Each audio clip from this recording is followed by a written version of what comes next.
बाबाच्या याच्यावर प्रस्तावना ऐकली आणि या प्रस्तावनामध्ये त्यांनी सांगितलं, परमपूज्य परमात्मा एक सेवक मंडळ वर्धमान नगर नागपूर या नावामध्ये मी माझा स्वतःचा अनुभव सांगतो.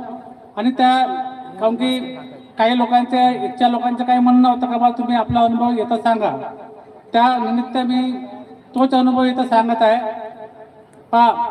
मी पहिले तर मी स्वतःची आपली माहिती देऊन देतो का मी ह्या मार्गावर दुःखी आणि कष्टी आलो. ज्या दिवशी मी ह्या मार्गावर आलो त्या दिवशी मी 3 दिवसाचे कार्य केले आणि 3 दिवसाचे कार्य केल्यानंतर मी चौथ्या दिवशी साखर प्रसादी वाटून राऊत गुरुजी यांच्या निवासस्थानी गेलो आणि त्यांनी सांगितलं म्हणजे पेंटर म्हणजे तुम्ही मला परमपूज्य भवनात चालले जा. तेव्हा मला भवनाची काही तेवढी हे नव्हती आणि त्या दिवशीपासून आजपर्यंत मी परमपूज्य परमात्मा एक सेवक मंडळाच्या वर्धमान नगर नागपूर याचे कार्य करीत आहो आणि काम करीत आहो. माझा धंदा हा पेंटिंगचा आहे, त्यामुळे मी ज्या दिवशीपासून ह्या मार्गात आलो, कच्चीमध्ये होतो तेव्हाही करत होतो आणि आता पक्कीमध्ये जाऊन मार्गदर्शक झालो तेव्हाही माझे काम चालूच आहे. परमपूज्य परमात्मा एक सेवक मंडळ ह्या नावात किती जागृती आहे, ह्या जागृतीला आपण ओळखलं पाहिजे. आपण सेवक मार्गदर्शक कुठेही जाऊ, पण सेवकांनी परमपूज्य परमात्मा एक सेवक मंडळाच्या ह्या नावावर एकत्र येणं हे गरजेचे आहे. माझा जो अनुभव आहे हा सच्चा अनुभव आहे आणि तो मी 4-5 याच्या अगोदरही मी सांगितलं आहे. आणि भवनामध्ये माझा एक अनुभव झाला होता, पण कम 15 वर्षाच्या अगोदरची, तेव्हा मी हाच अनुभव भवनामध्ये सांगितला आहे. तोच अनुभव मी तुम्हाला सांगतो. मी हे जे कार्य करत होतो पेंटिंगचे, तर मी टाकडीकर साहेबापासून चालू केलं हे पेंटिंगचे काम. तर त्यानंतर रमेश ठोपरीकर हेही अध्यक्ष झाले आणि त्यानंतर वाघ साहेब यांच्याही कारकिर्दीत मी काम चालू होते आणि त्यानंतर मदनकर साहेब आले आणि त्यांच्याही कारकिर्दीत माझे पेंटिंगचे काम चालूच होते. आणि आज रवींद्र भाऊ गायधने हेही आले तेव्हाही माझे पेंटिंगचे काम चालूच आहे. मंडळातून मी काही ना काही काम करत राहतो, करीतच राहतो. अशा वेळेस काय झालं, ज्या वेळेस टाकडीकर साहेब गेल्यानंतर रमेश ठोपरीकर हे ह्या मंडळाचे अध्यक्ष झाले आणि काही कारणास्तव त्यांना या मंडळातून बंडतर्फ करण्यात आले आणि त्यानंतर निलकंठाची वाघ साहेब हे या परमपूज्य परमात्मा एक सेवक मंडळाचे अध्यक्ष झाले. आणि त्या पिरियडमध्ये माझ्या पेंटिंगचं काम होतं, मी त्यावेळेस कच्चेमध्येच होतो. तर कच्चेमध्ये असताना मी टिमके येथे रमेश ठोपरीकर यांनी उगमस्थान संस्थान टिमकी नागपूर हे एक संस्था खोलली आणि त्या संस्थेमध्येही मी काम केलं. माझ्या पेंटिंगचं काम होतं आणि त्यांनी मला बोलावलं, तिथे मी काही फोटो तयार करून दिले त्यांना आणि तिथेही मी बॅनर वगैरे करत होतो. पण त्यांचेही मी काम केलं. त्यावेळेस पिरियडमध्ये मी कच्चीमध्येच होतो आणि ते करत असताना आपला रमेश चुपरीकर टिमकी निवासस्थानी यांनी मला सांगितलं का बावनकुळेच्या म्हणे तुम्हाला इकडे म्हणे निवासस्थानी यायचं आहे म्हणे.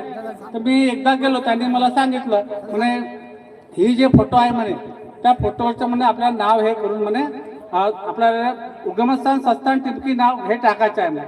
मी म्हटलं बा ठीक आहे. त्यानंतर मी काही गेलोच नाही. काही दिवसानंतर मग मला बोलावण्यात आलं, तर मग मी गेलो. तर ज्या दिवशी मी पहिल्या दिवशी तर माझी काही तयारी होती नाही, पण पहिल्यांदा मी ज्यावेळेस गेलो त्यावेळेस माझी काही तयारी नव्हती, पण दुसऱ्यांदा गेलो होतो मी त्यावेळेस मी तयारी निमित्त गेलो होतो आणि त्या फोटोचं काहीतरी ते नाव फोडायचं आहे आणि बाकी करायचं आहे हे म्हणूनच मी गेलो होतो. पण भगवंताची किती लीला आहे. आणि परमपूज्य परमात्मा एक सेवक मंडळ वर्धमान मंडळ नागपूर ह्या नावामध्ये किती शक्ती आहे, किती जागृत शक्ती आहे हे बाबांनी मला दाखवलं. मी बाबाच्या निवासस्थानी जात असताना बाबाच्या बस त्या ज्या रूम मध्ये बाबाचे फोटो आणि बाबाची जी गादी होती तिथपर्यंत आतमध्ये जातच नाही. फक्त मी त्या दरवाजात पायच दिला तर माझ्या पूर्ण कोथा भरून आला आणि माझा पॅन्ट असा पूर्ण हे ओला होऊन गेला. पा मी भगवंताला मी तिथूनच मी वापस पलटलो आणि त्या रोडापर्यंत तिथे शौचालय आहे तिथे जाऊन पाहतो तर माझ्या पूर्ण पॅन्ट ओला झाला होता. अशा परिस्थितीत मी तिथून त्यावेळेस वापस गेलो. त्यानंतर दुसऱ्यांदाही मला बोलावण्यात आलं आणि तिसऱ्यांदाही बोलावण्यात, पण तेच स्थिती माझी त्यावेळेस झाली.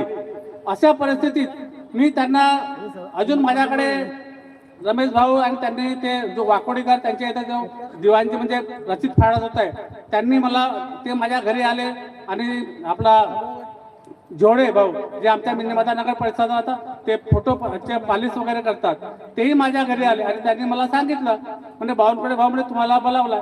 मी त्यांना साफ सांगितलं, म्हटलं पहा मी तिथे येऊ शकत नाही आणि जर म्हटलं त्या फोटोवरचं नाव जर तुम्हाला चेंज करायचं आहे तर म्हटलं तुम्ही ते फोटो घेऊन खोलून माझ्या घरापर्यंत माझ्या घरी घेऊन या म्हटलं, तेव्हाच मी ते फोटोचं नाव चेंज करू शकतो म्हटलं. त्यांना असं म्हटलं पहा जे निवासस्थानी जे फोटो होती त्या अशा 3 फोटो होत्या. एक परमपूज्य परमात्मा सेवक मंडळ नागपूर या वर्धमान नगर येथे बाबाच्या भवनामध्ये ठेवण्यात आली आणि दुसरी एक फोटो हे बाबाच्या निवासस्थानी ठेवण्यात आली आणि तिसरी जे फोटो होती ती बँकेमध्ये होती. अशा 3 फोटो आणि ते फोटो जो चितावडीमध्ये देशमुख पेंटर यांनी बनवली होती.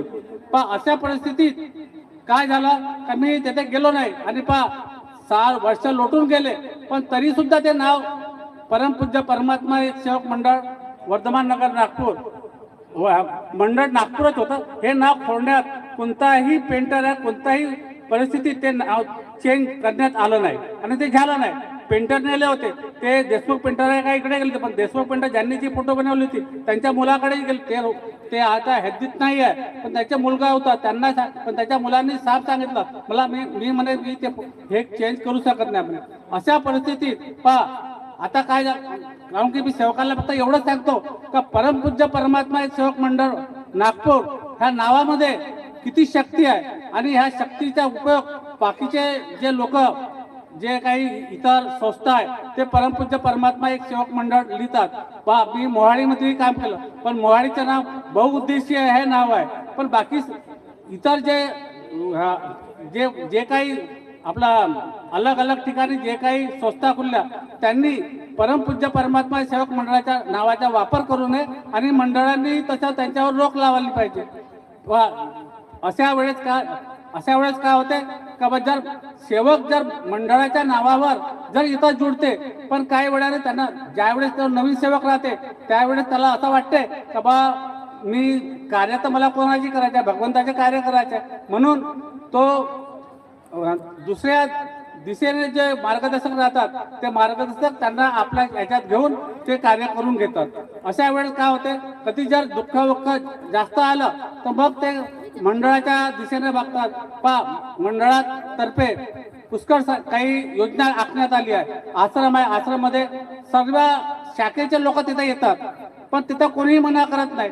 अशा परिस्थितीत मी सगळ्या सेवकांना एवढी सूचना करतो की आपण परमपूज्य परमात्मा सेवक मंडळ वर्धमान नगर नागपूर शी जुडलं पाहिजे आणि हे परमपूज्य परमात्मा सेवक मंडळाशी संलग्न राहिलं पाहिजे. एवढेच बोलून मी आपले 2 शब्द समाप्त करतो. सर्वांना माझा नमस्कार.